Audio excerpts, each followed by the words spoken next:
You are listening to Alex Nanlohi Podcast, to know the Lord and to make Him known.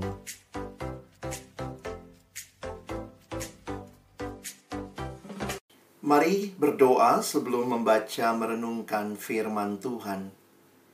Kami datang dalam ucapan syukur di siang hari ini ya Tuhan. Terima kasih untuk kasih setia dan anugerah-Mu yang nyata memimpin kehidupan kami. Kembali hari ini kami sama-sama bersyukur merayakan kelahiran-Mu. Dan kami sebentar akan membuka firman-Mu ya Tuhan. Kami mohon ketika kami membuka firman-Mu, bukalah juga hati kami. Jadikanlah hati kami seperti tanah yang baik, supaya ketika benih firman-Mu ditaburkan itu boleh sungguh-sungguh berakar, bertumbuh, dan juga berbuah nyata di dalam kehidupan kami. Firman-Mu firman yang hidup dan yang menghidupkan. Firman-Mu firman yang kudus dan yang menguduskan setiap kami. Firman-Mu firman yang tidak berubah, tetapi firman yang kami percaya sanggup mengubah kehidupan kami. Itulah yang kami rindukan menjadi bagian dari setiap kami yang berkumpul siang hari ini. Di dalam satu nama yang kudus, nama Tuhan kami Yesus Kristus Sang Firman yang hidup, kami menyerahkan pemberitaan firman-Mu. Amin. Shalom. Selamat siang Pak Pendeta, dan juga mungkin ada Bapak Ibu dari majelis, dari presbiter, dan juga kakak-kakak layan serta adik-adik yang saya kasihi dalam Tuhan Yesus Kristus. Pertama-tama Kak Alex sangat bersyukur boleh ini namanya berzumpa ya, melalui media Zoom dengan kita sekalian. Dan firman Tuhan pada hari ini, sama-sama kita akan melihat dalam tema yang diberikan kepada kita. Tema yang hari ini kita renungkan adalah God of Hope. Ayat referensi atau ayat acuan yang akan mendasari perenungan kita, saya mengajak kita melihat. Kak Alex sudah tulis di layar dalam Roma pasal yang ke-15, ayat yang ke-12 dan ayat yang ke-13. Roma 15 ayat 12 dan 13, kita akan membaca ayat ini. Dan selanjutnya kata Yesaya, Taruk dari pangkal Isai akan terbit, dan ia akan bangkit untuk memerintah bangsa-bangsa, dan kepadanya lah bangsa-bangsa akan menaruh harapan. Ayat yang ke-13. Semoga Allah sumber pengharapan memenuhi kamu dengan segala sukacita dan damai sejahtera dalam iman kamu, supaya oleh kekuatan Roh Kudus kamu berlimpah-limpah dalam pengharapan. Sedemikian jauh pembacaan kitab suci. Berbahagialah kita yang bukan hanya membacanya, tetapi juga merenungkannya, melakukan dalam hidup kita, dan bahkan membagikannya. Bapak, Ibu, saudara-saudara, adik-adik teruna yang saya kasih dalam Tuhan Yesus Kristus, tanggal 25 Desember sudah kita lalui. Selamat Natal buat kita semua. Bahkan tahun yang baru, tahun 2022 sudah kita masuki. Selamat tahun baru bagi kita semua. Memang situasinya masih dalam suasana virus corona yang melanda dunia. Dan bahkan ada varian baru seperti Omikron. Ini adalah Natal kedua yang kita rayakan dalam suasana pandemi. Tapi kiranya tidak mengurangi sukacita untuk kita terus seperti tema kita, berharap kepada Allah yang adalah sumber pengharapan. Nah, yang menarik waktu berbicara Natal yang kita rayakan, pertanyaannya adalah apa sih yang paling saudara ingat pada saat merayakan Natal? Apakah hanya hal-hal seperti ini? Santa Claus, pohon Natal, kue Natal, kado-kado. Kita tidak menolak kemeriahan Natal. Kita tidak membuang hal-hal ini, tetapi jangan sampai kita kehilangan Natal yang sesungguhnya. Seorang teolog Indonesia pernah menulis dalam satu renungannya, dia tuliskan begini. Mungkin kalau Yesus datang dan ikutan Natal kita sekarang, Yesus akan terbengong-bengong kagum dengan semua hal ini. Mungkin Yesus akan bertanya, apa hubungannya saya sama Santa Claus? Saudara sepupu, tidak ya? Nah, disinilah menunjukkan kepada kita bahwa kita sekali lagi tidak menolak kemeriahan Natal. Tetapi biarlah kita tidak kehilangan esensi Natal. Natal artinya lahir. Dan siapa yang lahir? Ini adalah kelahiran Yesus Kristus. Bukan Santa Claus, bukan Frosty the Snowman. Jadi Christmas is Jesus' birthday. Mari kita tidak kehilangan Yesus di dalam Natal. What is the most important part about Christmas? Dijawab dengan sederhana. The most important part about Christmas is the first 6 letters. C-H-R-I-S-T. Christ is the center of our Christmas. Bayangkan Christmas without Christ tinggal Mas. Ini bukan perayaan mas, saudara. Jadi Christmas is empty without Jesus. And Jesus supposed to be at the very heart of our Christmas. Apakah yang dibawa oleh Yesus di dalam Natal itu? Bagian firman Tuhan yang lain yang menggemakan pengharapan, saya ajak kita lihat sebentar di dalam Lukas pasal yang kedua, ayat 10 sampai ayat yang ke-12. Kalau kita memperhatikan, lalu kata malaikat itu kepada mereka, jangan takut. Ini kepada gembala ya. Jangan takut, sebab sesungguhnya aku memberitakan kepadamu kesukaan besar untuk seluruh bangsa.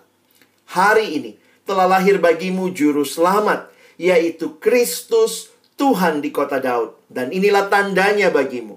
Kamu akan menjumpai seorang bayi dibungkus dengan lampin dan terbaring di dalam palungan. Menarik sekali jika kita memperhatikan bagaimana berita malaikat ini disampaikan kepada para gembala. Dan diawali dengan kalimat jangan takut. Karena para gembala terlihat sangat ketakutan, maka dikatakan jangan takut. Dan disampaikanlah tentang berita Natal, tentang Yesus sang bayi Natal itu. Siapakah Yesus yang disampaikan di dalam bagian ini? Perhatikan baik-baik. Di dalam ayat yang ke-10 tadi dikatakan, sesungguhnya aku memberitakan kepadamu kesukaan besar. Dan apakah isi berita kesukaan itu? Hari ini telah lahir bagimu juru selamat, yaitu Kristus Tuhan di kota Daud. Ada 3 nama yang muncul untuk sang bayi Natal. Dia disebut juru selamat, dia disebut Kristus, dan dia juga disebut Tuhan. Kak Alex ingin kita belajar mengerti siapakah yang lahir pada waktu Natal. Mengapa dia menjadi pengharapan kita. Perhatikan 3 nama ini, kita akan lihat satu persatu. Yesus disebut juru selamat. Inilah berita kesukaan, good news. A Savior was born. Seringkali adik-adik yang dikasihi Tuhan, untuk mengerti berita sukacita, mungkin kita perlu dengar dulu apa berita duka citanya. Nah, waktu kita mengerti berita duka cita, maka ketika ada berita sukacita, barulah kita bilang, oh iya, betul, ini adalah berita sukacita. Pertanyaannya, apa berita duka cita terbesar di bawah kolong langit ini? Berita yang memberikan kepada manusia ketiadaan pengharapan. Berita apa yang menjadi berita duka cita terbesar sepanjang sejarah manusia? Ternyata berita duka citanya bukan COVID semata-mata. Tetapi Alkitab menyampaikan. Roma pasal yang ketiga ayat 23. Perhatikan, ini berita duka cita terbesar sepanjang sejarah. Karena semua orang telah berbuat dosa dan telah kehilangan kemuliaan Allah. Teman-teman, adik-adik yang saya kasihi dalam Tuhan Yesus Kristus, perhatikan baik-baik. Kalau kita bilang COVID itu pandemi, iya sih, memang betul. Karena terjadi di semua tempat, hampir semua tempat di dunia, COVID melanda.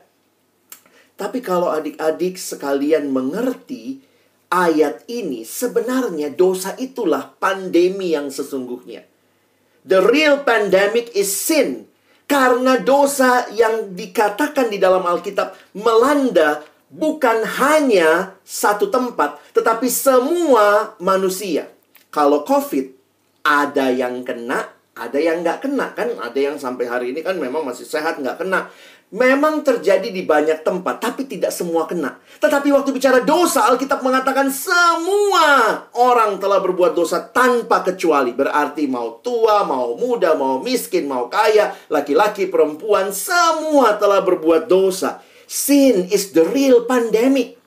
Dan tidak heran betapa menyedihkannya berita ini. Karena apa ujungnya hidup dalam dosa? Perhatikan Roma 6:23a mengatakan, sebab upah dosa ialah maut.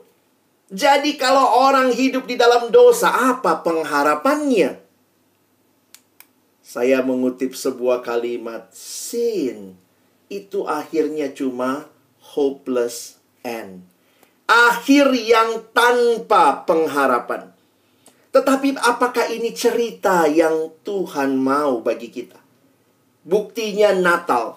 Natal menjadi bukti Allah bukanlah Allah yang angkat tangan ketika manusia jatuh dalam dosa. Tuhan kita bukan Tuhan yang angkat tangan. Aduh, nggak tahu mau diapain nih manusia.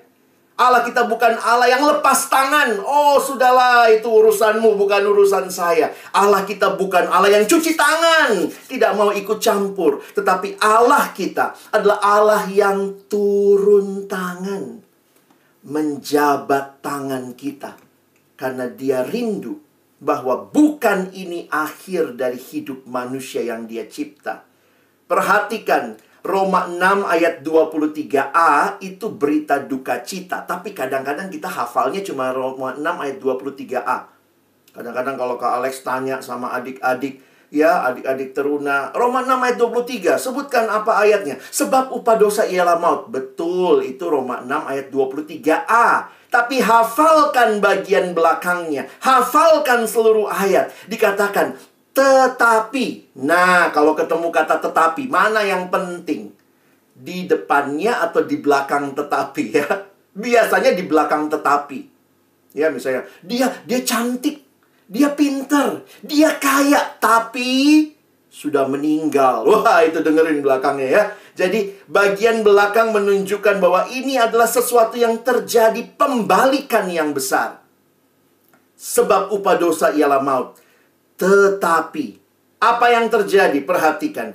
Karunia Allah ialah hidup yang kekal dalam Kristus Yesus Tuhan kita. Ini berita sukacita. Semua manusia berdosa, tetapi karunia Allah di dalam Yesus adalah hidup yang kekal. Dosa masalah kita, tetapi solusinya dari siapa? Solusinya dari Allah. Sin is our problem, but Jesus Christ the God solution for our sin. Sehingga kalau kita bicara bagaimana saya yang hidup, yang dalam dosa akan mati, bagaimana saya mengalami hidup yang kekal, searching for the answer to life, Jesus, you have found him. Tidak heran ketika malaikat menampakkan diri kepada Yusuf. Lihat kalimatnya. Matius 1 ayat 21. Ini kalimat malaikat sama Yusuf waktu Yusuf berniat menceraikan Maria diam-diam. Malaikat berkata, ia, maksudnya Maria, akan melahirkan anak laki-laki dan engkau, Yusuf, akan menamakan dia Yesus. Perhatikan. Karena dialah yang akan menyelamatkan umatnya dari dosa mereka. Siapa yang lahir pada waktu Natal? Dia bukan cuma bayi mungil yang tinggal di dalam palungan yang hina. Tetapi dia adalah juru selamat. Menyatakan bahwa manusia yang hilang harapan karena dosa. Sekarang Allah turun tangan. Menjabat tangan kita di dalam putranya Yesus Kristus. Indah sekali pengharapan kita. Karena yang lahir juru selamat. Yang kedua, Yang lahir ini dia disebut Kristus. Masih ingat tadi ya? Juru selamat Kristus. Apa sih artinya Kristus? Adik-adik, di belakang Alkitab cetak kalian, wah sekarang udah jarang pakai Alkitab cetak kali ya. Kalau masih punya Alkitab cetak seperti yang Kak Alex pegang ini, buka di belakang ada kamusnya. Coba lihat kata Kristus. Nah, Kak Alex sudah fotokan di sini ya. Kristus itu terjemahan Yunani dari kata Ibrani Mashiach atau Mesias. Dalam bahasa Arab disebut Al-Masih. Artinya yang diurapi oleh Tuhan. Nah, Yesus disebut Kristus karena dialah yang dipilih Allah menjadi penyelamat dan Tuhan. Akhirnya Kristus juga menjadi nama diri untuk Yesus. Sebenarnya itu bukan famnya ya, bukan marganya. Yesus fam apa? Kristus, bukan. Yesus Mesias. Yesus Mesias menunjukkan bahwa dia yang akan menyelamatkan karena dia yang diurapi oleh Allah, dipilih oleh Allah untuk menjadi penyelamat dan Tuhan. Nah, orang Yahudi punya pengharapan akan Mesias. Nah, itu yang kita baca di ayat awal tadi. Masih ingat Roma 15? Itu tema kita. Dikatakan dan selanjutnya kata Yesaya. Jadi ditulis di kitab Yesaya. Taruk dari pangkal Isai. Jadi seperti tunas baru dari keturunannya Isai akan terbit. Ya, kalau kita ingat Daud dari keturunan Isai. Nah, Yesus anak Daud. Dan perhatikan kalimat Paulus. Dan ia akan bangkit untuk memerintah bangsa-bangsa. Dan kepadanyalah bangsa-bangsa akan menaruh harapan. Teman-teman yang dikasihi Tuhan, Nabi Yesaya menubuatkan tentang kedatangan Mesias ini 700 tahun sebelum kelahiran Yesus. Mungkin kita pikir kok lama banget ya. Tuhan menggenapkan janjinya yang dia janjikan berapa lama? 700 tahun sebelumnya. Wow! Apakah Tuhan lupa ya? Mesti kita ingat-ingetin Tuhan, jangan lupa janjimu dong gitu ya. Kadang-kadang dalam situasi hidup kita itu putus asa. Kayaknya Tuhan nggak bekerja, kayaknya Tuhan tidak melakukan sesuatu. Ayo Tuhan, jangan lupakan janjimu. Tapi Natal tidak dimulai dari program kita.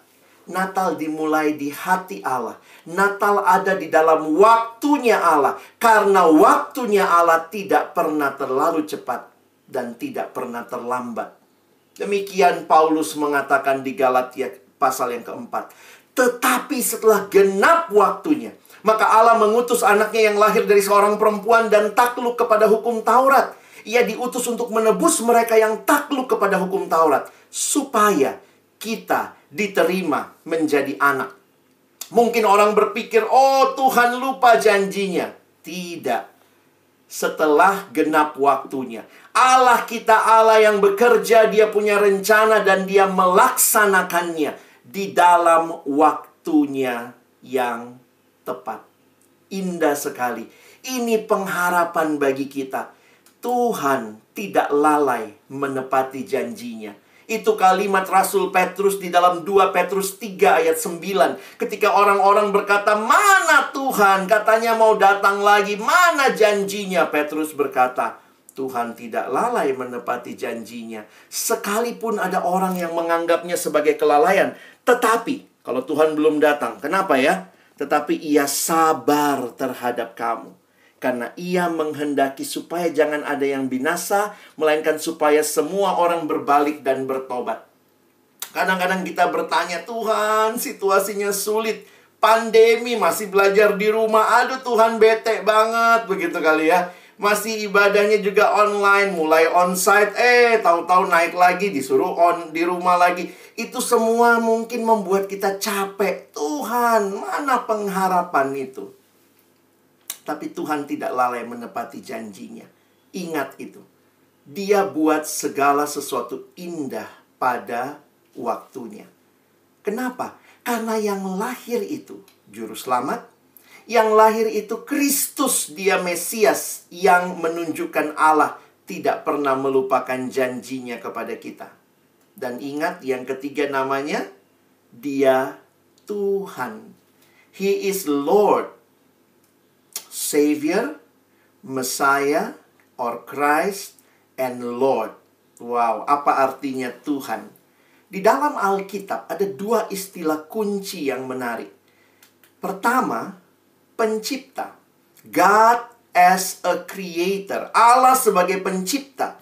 Kalau Dia pencipta, maka Dialah yang memiliki segalanya. Dialah yang mengendalikan segalanya. Nah, ini menarik. Karena apa? Manusia kita ciptaan. Ingat ya, jangan kebalik. Jadi sebenarnya begini. Tanpa manusia, Allah tetap Allah. Tapi tanpa Allah, manusia kita bukan siapa-siapa. God without man is still God. But man without God is nothing. Dia Tuhan artinya Dia pencipta. Tetapi ada juga istilah yang lain di Alkitab. Yesus juga Dia disebut penebus. My God is my Redeemer. Apa artinya penebus? Sebenarnya penebus itu mirip seperti pencipta. Kalau ada benda yang terjual, ada benda yang tergadai, maka ketika benda itu dibeli lagi, ditebus, dibayarkan sejumlah uang supaya benda itu kembali jadi milik sang penebus. Dia pencipta. Tetapi waktu engkau dan saya jatuh dalam dosa, Dia menebus kita kembali. Luar biasa karyanya. Dan malaikat memberitahukan, yang lahir ini adalah Tuhan, pemilik hidupmu. Christ is either Lord of all, or He is not Lord at all. Adik-adik yang dikasihi Tuhan, apa sih artinya kalau Dia Tuhan kita? Dia Raja kita, Dia pencipta kita, Dia penebus kita. Berarti hidupmu ada dalam ceritanya Allah. Jangan selalu berpikir ini hidupku, lalu mari Tuhan, masuklah dalam hidupku. Sebenarnya kalau kita mengerti Allah yang punya cerita dan mengajak kita, memasukkan kita ke dalam ceritanya. Jangan dibalik. Bukan ini cerita hidupku, lalu saya memasukkan Tuhan dalam cerita saya. Kalau kamu mengerti, sebenarnya your life is in God's big story. Tuhan punya rencana dan Dia mengundang engkau dan saya masuk terlibat di dalam rencananya. Karena itu kita harus dengar-dengaran sama Tuhan. Karena untuk hidup yang baik, hidup yang berhasil, itu bukan hidup yang aku mau, tapi hidup yang penciptaku mau. Wow, indah sekali. Kita punya pengharapan karena yang lahir itu juru selamat. Dia Kristus, Dia Tuhan. Kalau Dia juru selamat, maka kalau dulu saya hidup dalam dosa, maka sekarang saya hidup dalam kebenaran. Itu Natal yang sejati. Yang lahir di hati kita juru selamat. Tinggalkan dosa, sekarang hidup benar. Kalau yang lahir itu adalah Kristus, maka ketika dulu saya putus asa, saya tidak tahu Tuhan, mengapa demikian, mana janjimu. Tetapi karena yang lahir Kristus, sekarang kita punya pengharapan. Karena yang lahir adalah Tuhan, maka kalau dulu saya sangat self-centered, it's my life, ini hidupku. Sekarang saya berkata, Tuhan, it's yours. Hidupku milikmu. God-centered. Jadi teman-teman yang dikasihi Tuhan, pengharapan kita tidak terletak pada hal-hal yang lain, tetapi kepada pribadi yang lahir waktu Natal. Sambutlah Dia di hati kita. He is the God of hope. Nah, inilah yang kita sungguh rindukan. Fokuslah kepada Tuhan. Hidup yang terus berpusatkan Kristus. Hidup yang memandang hidup ini dari perspektifnya Allah, bukan perspektifnya kita. Dan waktu fokus kita benar, nah yang terjadi apa? When our focus change, our feelings change. Kadang-kadang kita tidak langsung mengalami perubahan situasi. Kak Alex ingat waktu gembala-gembala datang kan ketemu Yesus ya. Numpang tanya. Waktu gembala pulang habis ketemu Yesus, mereka berubah jadi konglomerat. Tadi kan gembala tuh miskin gitu ya, menderita. Apakah waktu ketemu Yesus mereka pulang, wow jadi konglomerat, punya perusahaan banyak?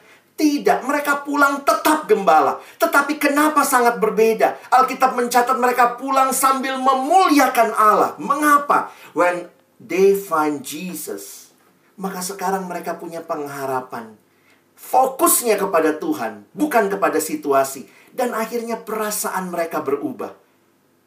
Jadi kadang-kadang Tuhan belum ubah situasinya, teman-teman ya. Ini buat kita yang lagi menanti pengharapan kali ya. Sometimes God doesn't change your situation. Because the one He is trying to change is you. Your heart. Masih COVID? Masih. Mau pergi kemana di dunia? Masih COVID. Tapi pertanyaannya, kalau masih COVID, nggak bisa ada sukacita di hati kita. Oh, tetap bisa. Kenapa? Karena kita tidak fokus sama COVID-nya. Kita fokus kepada Allah yang di dalam Dia kita punya pengharapan. COVID masih melanda. Tuhan tidak pernah janji hidup tanpa pergumulan. Ingat baik-baik. Tidak ada janji Tuhan di Alkitab. Kamu akan hidup tanpa pergumulan. Tidak ada. Tetapi janji Tuhan kalau begitu apa dong? Janjinya bahwa Dia berjalan bersama kita di dalam pergumulan hidup kita. Hidup itu indah bukan karena nggak ada pergumulan. Hidup itu indah karena ada Yesus berjalan bersama kita. Sehingga ketika kita menghadapi pergumulan yang paling sulit, ingat baik-baik. Because of Jesus, there is always hope, even in the darkest moment of your life. Masa-masa COVID ini banyak kesedihan ya yang kita alami. Kadang-kadang kita pikir bagaimana. Mungkin ada yang sempat juga mengalami kehilangan orang yang dekat, keluarga, teman. Situasinya nggak mudah. Tetapi waktu kita berharap kepada Tuhan, maka situasinya ya tetap ada kesedihan, ada yang meninggal, ada yang sakit berat. Tapi Tuhan kasih kita ketenangan untuk belajar berharap dan bergantung kepada Tuhan. Sometimes God doesn't change your situation, but the one He is trying to change is you. Hope. Hold on, pain ends. Kak Alex akan tutup dengan beberapa slide ini. Adik-adik yang dikasihi Tuhan, waktu melihat situasi yang terjadi di sekitar kita, maka kembali lagi, ayat tadi itu indah sekali ya. Semoga Allah sumber pengharapan. Jadi pengharapan kita sumbernya bukan dari manusia, bukan dari situasi yang berubah semata-mata, tapi sumber pengharapan kita dari Allah. Kalau Dia sumber pengharapan kita, mari ngerti ayat ini. Memenuhi kamu dengan segala sukacita. Wow. Dan damai sejahtera. Wow. Dalam iman kamu. Supaya oleh kekuatan Roh Kudus, kamu bukan cuma punya pengharapan. Lihat kalimatnya. Kamu berlimpah-limpah dalam pengharapan. God is the God of hope. And hope dari pengharapan itu mengalir, meluap, overflow, joy, sukacita, and peace. Jadi hidup Kristen itu bukan hidup tanpa masalah. Makanya kita punya pengharapan. Tapi di dalam situasi yang sulit, kita punya pengharapan terus kepada Tuhan. Christian hope itu dasarnya apa? Didasarkan kepada Tuhan yang setia dan yang berjanji dan tidak pernah melewati atau melupakan janjinya. Jadi janji Tuhan itulah dasar pengharapan kita. Jadi sebagai orang Kristen, ya kita perlu hidup ya. Makanya menarik, sebenarnya pengharapan itu kan sesuatu yang nanti ya. Tapi sudah punya efek dari sekarang. Nah itu kekuatan pengharapan ya. Sesuatu yang masih terjadi nanti, bahwa Tuhan akan datang, Tuhan akan memulihkan segala sesuatu, Tuhan akan menggenapkan semuanya, Tuhan Yesus akan datang kedua kali. Itu semua akan terjadi nanti dan kita percaya itu pasti. Tapi sudah punya efek dari sekarang. Nah, coba Kak Alex kasih contoh sederhana begini ya. Jadi misalnya ada anak nih, anak PT nih ya, anak Eka atau Dwi, dibilang sama orang tuanya gini. Pokoknya kalau kamu belajar yang rajin, nilai bagus, naik kelas, kita jalan-jalan. Kemana deh yang jauh-jauh? Ke Disneyland Hong Kong. kita akan jalan ke Disneyland Hong Kong asal nanti kamu naik kelas, nilai bagus gitu ya. Lalu papa mama misalnya janji seperti itu. Sudah ke Disneyland? Belum, nanti waktu naik kelas. Tetapi perhatikan, mungkin kamu lagi kerjain PR matematika. Aduh Tuhan, ribet banget nih PR. Tapi kemudian kamu ingat lagi. Wow, apa yang diingat? Disneyland Hong Kong. Wah, pengharapan itu membuat kita bangkit dan kembali bersemangat. Ayo kerjain PR ini meskipun susah. Mungkin kamu malas-malesan sekolah. Aduh Tuhan, males nih, mau pulang aja. Aduh, memang di rumah sih ya. Males nih, nggak mau kerjain PR. Tapi kemudian ingat lagi apa? Disneyland Hong Kong. Wah, itu memberi pengharapan lagi. Pengharapan belum terjadi. Tetapi kita percaya. Dan itu memberikan energi buat kita. Semangat, motivasi. Jadi orang Kristen itu hidupnya di masa kini. Tetapi di dalam terang pengharapan masa depan. Itulah indahnya pengharapan Kristiani. Karena yang berjanji bukan pemerintah, bukan papa mama. Papa mama pun masih bisa ingkar janji. Tetapi yang berjanji adalah Tuhan yang tidak pernah tidak menepati janjinya. Jadi Natal bukan sekadar perayaan, tetapi sebuah perubahan. Bagaimana hati yang akhirnya memandang kepada Tuhan dan terus berharap. Kalau betul ada perubahan, maka kamu harus berubah juga ya. Ayo yang merayakan Natal, cara belajarnya berubah. Jangan malas-malesan. Kita belajar memuliakan Tuhan. Pergaulanmu, jadikanlah pergaulan yang memuliakan Tuhan, bukan mempermalukan Tuhan. Kakak-kakak, layan yang sudah bekerja, jadikan pekerjaanmu juga sarana di mana engkau menyaksikan kemuliaan Tuhan. Buat kakak-kakak yang sudah pacaran ya, adik-adik nanti dulu ya. Pacaranlah dalam kebenaran, di dalam kekudusan. Pacaranmu pun memuliakan Tuhan. Di dalam kasih-Nya Tuhan. Nanti sampai hidup berumah tangga.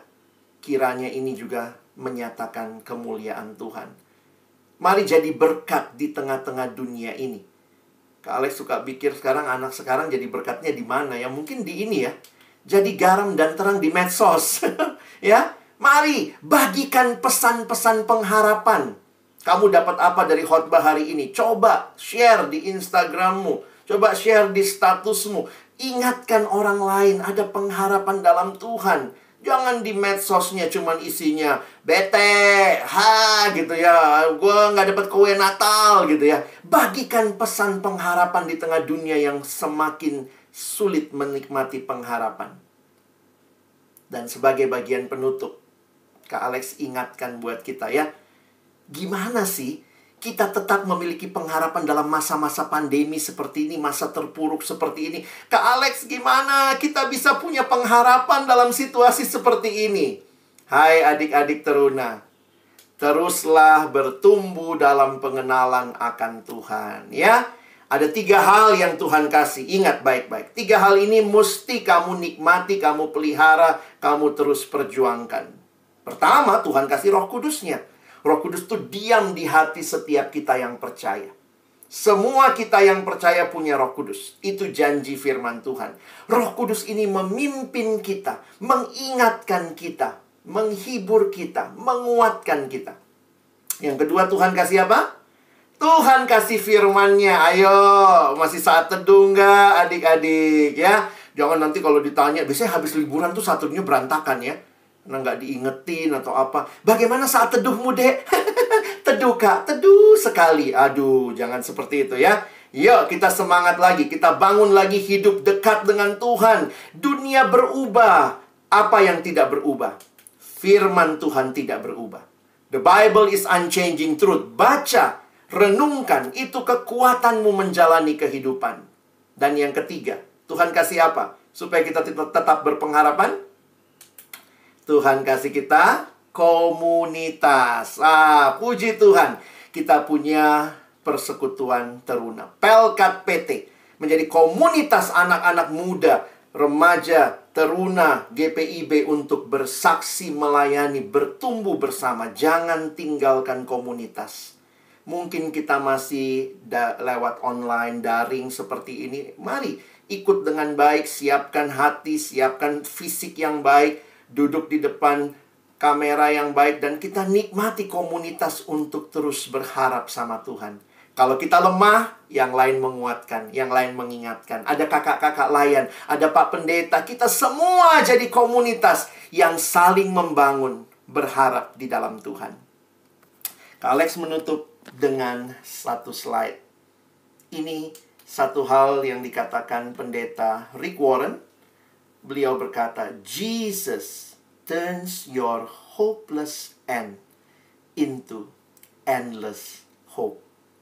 Yesus mengubah akhir yang tak berpengharapan menjadi pengharapan tanpa akhir, pengharapan yang kekal.